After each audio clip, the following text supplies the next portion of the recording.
These two species of geese look nearly identical, but in this video we're going to break down exactly how to separate them using field marks and range. So if you've ever wondered how to tell a cackling goose from a Canada goose, this is the video for you. So on the left we've got a Canada goose, and then on the right we have the cackling goose, and these two geese species look very similar, and they were actually once considered the same species. The cackling goose used to be considered the Richardson's subspecies of the Canada goose, and then in 2004 they were split apart into two separate species. So they do look almost identical in plumage. They both have black necks with a white chin strap and then brown bodies, but there are several clues such as size, shape, and even voice to separate them, and that's exactly what we're going to be looking at in this video.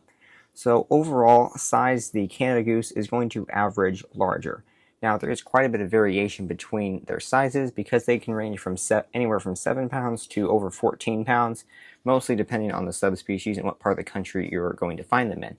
Now the Cackling Goose is going to be much smaller, think a little bit larger than mallard size, and they average about 3 to 5 pounds, and when they're side by side, the Cackling Goose does look a lot smaller than the Canada Goose. However, one problem with this is the smallest Canada geese can overlap with the largest cackling geese, and then they look fairly similar, so we want to have a few more field marks to look at. So another thing to look at is their neck.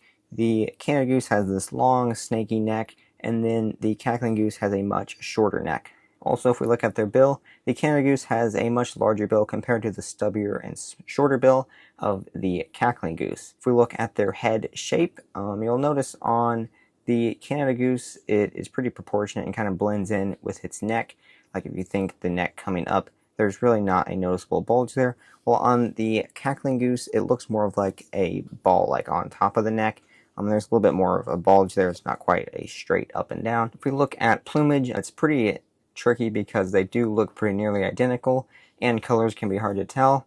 But the Canada Goose overall averages a little bit warmer colored and a little bit lighter. And then the Cackling Goose can sometimes look a little darker chested or grayer, especially certain subspecies.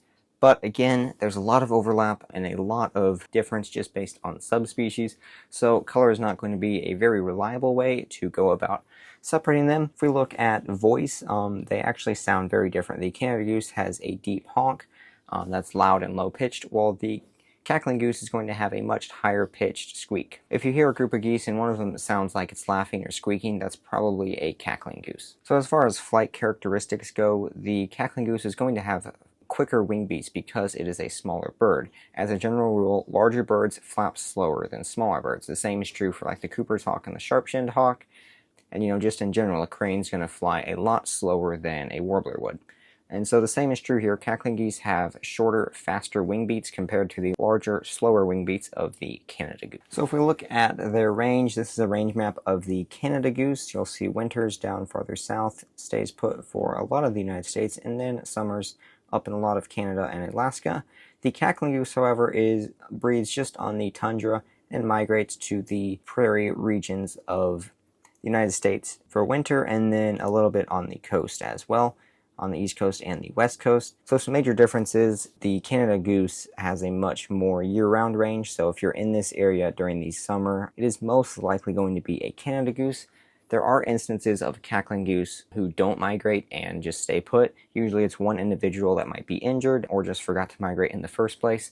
And so you should kind of pay attention, but as a general rule, all Cackling Goose are going to be up in the tundra during the summer months, and Cackling Geese are not as common as Canada Geese, so even within this range, Canada Geese are going to be more likely and more common, but Cackling Geese do mix with Canada Geese, and so it is always a good idea to pay attention and scan flocks for them. And so there's a lot more of these similar species, like the downy versus the hairy woodpecker, the Cooper's hawk versus the sharp-shinned hawk, and so if you want to learn how to separate these common birds that look very similar to each other, go and check out this playlist right here. I've made a bunch of videos to hopefully help you be better at separating these birds and up your birding skills in the process. I'll see you there.